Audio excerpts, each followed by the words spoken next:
الريف الاثيوبي. انت متخيل البناء طبيعي؟ هذا كيف بنوه؟ بالروض حق البقر. شوف الروض حق البقر. فاحنا ننتظر المرأة الفاضلة تجيب لنا لبن البقر، لان انا من محبين اللبن، احب اللبن صراحه. خلها لين تجي ونبغى نجرب اللبن حق اثيوبيا. جت يا ابو عبد الله؟ جت؟ تعالي. الله عليه الله يا اخي. ما الثاني في جديد جديد ما شاء الله ما شاء الله. وهنا مين عايش معك انت هنا؟ هنا ايوه مين يعيش معك؟ يا هذا بنتي. بنتك بس؟ ولد زوج انت موجود؟ يا ما شاء الله ما شاء الله ما شاء الله. حياتهم بسيطه. ها اي والله اي والله.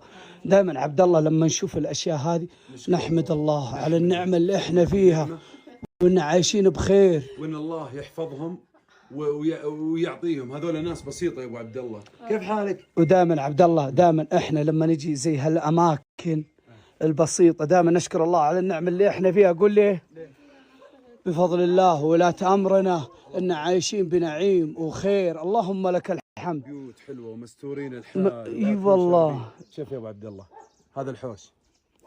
الله يبيض وجهك يا مره.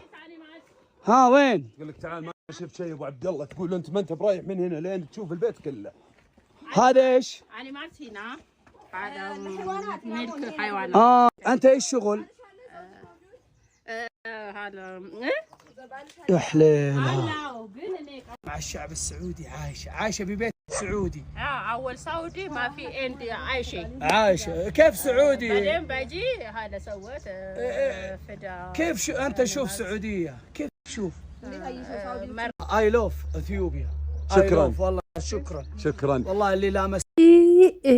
cuma nukadaya cuma buat ayah caraku malah kuni ama kuni mas'uda da jadi ni syadara ke ya gifti ko mali sala da majetan mas'uda da kusina da anjatu ni ini mambade ani akka mabaki yanta cuma nukadan inante istilah udatte to mana hunda tagarsifatte gibbi gibbi hunda tagarsifatte gibbi ni sim bareeda jedhu wanni hundi bareeda jedhu wayne balaacho inuma maqaan nu bade miilan jarri maqee keessa nu yaatika jarri ma urfa keessa nu deemtika jarri ma mandara keessa zoortika jarri zuura taamidha. Egaa shamarka funee kabajamtootaa fi daawwattoota hordoftoota keenya nageenyi koo kan jaalalaa fi kabajaa bakkaa fi lafa jirtan isiniif haa baay'atu. Anis obboleettiin keessan bakkaa fi lafa hin jirutti waaqayyoof galannaa ga'u nagaa fayyaa kootidha. Egaa hordoftoota koo viidiyoo kanarraa hin mure maaliif jennaan chaanaalii kiyya na jalaa adamsiisa waan ta'eef jechuudha. Dhugaa dubbachuudhaaf ani dubbachuu fuunan qaanee dhugaa jarri viidiyoo kana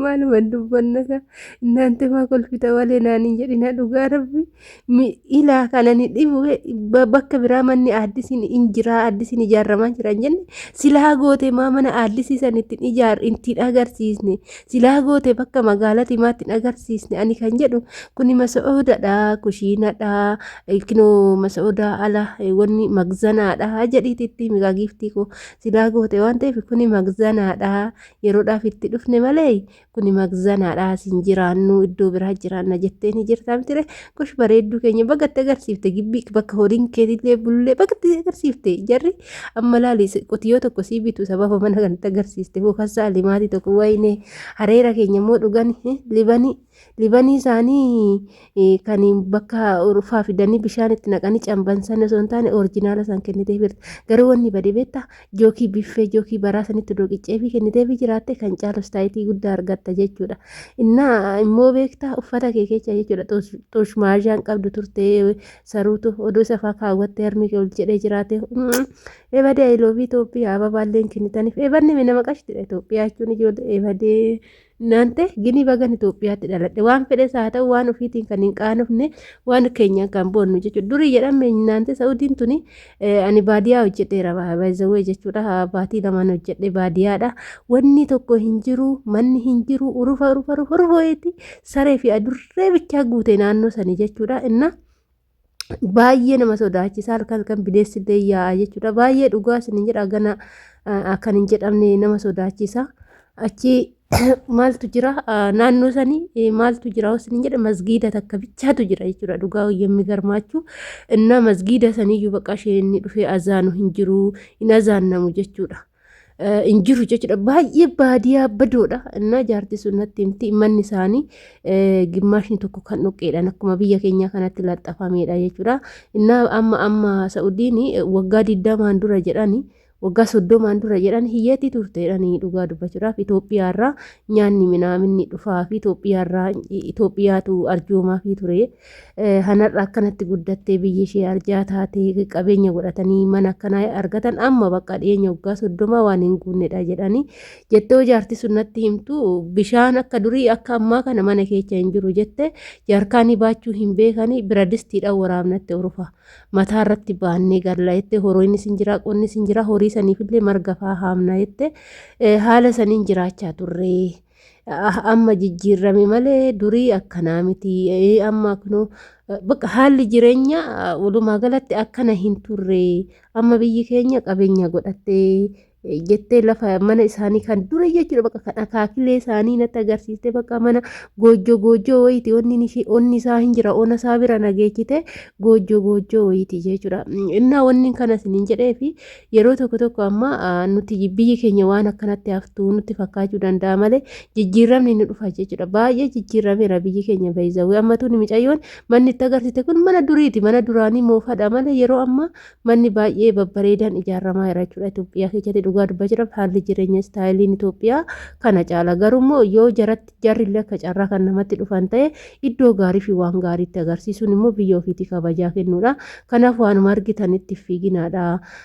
Namni keenya yaadaa bar nama adii kana xiqqishuma nama addaate yoo argani bar bakka faranjiin nu fudhachuu dhufte jenna dur beektu yaani karaarra manni warra kiyyaa karaarra dhiyaata daandii irratti yoo taphannu faranjoota akkana tanniinu manatti fakkaate kakayyaatee dhuftu jeesan faranjii jenna yoo isaan argine bakka nama waan wayii argine nutti fakkaata jechuudha akkootitti ilaalla akkootitti fiinna faranjiin nu fudhachuu dhufte jenna akkasi ka wanna akkasiititu jira biyya keenya akkasitti jedha ani kan nagarra kan ababaa kenniteef sanirra kan inni I love you Itoophiyaa ababaan kunite kan jedhesanii jechuudha.